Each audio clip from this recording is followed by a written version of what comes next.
জনিতাই জনিতাই জনিতাই।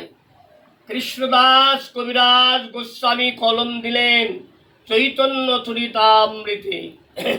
বংশী জ্ঞানামৃত ধাম, লাবণ্য মৃত জন্মস্থান। জেনা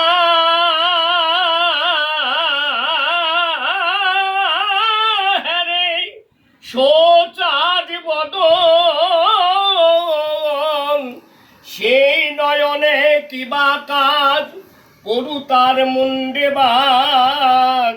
সে নয়ন রহে কি কারণ, সখী হে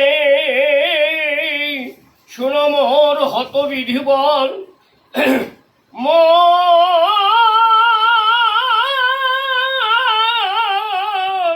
মোর বপু চিত্ত মন সকলি ইন্দ্রিয়গণ, কৃষ্ণ বিনু সকলি বিফল। আরো বলবো নাকি?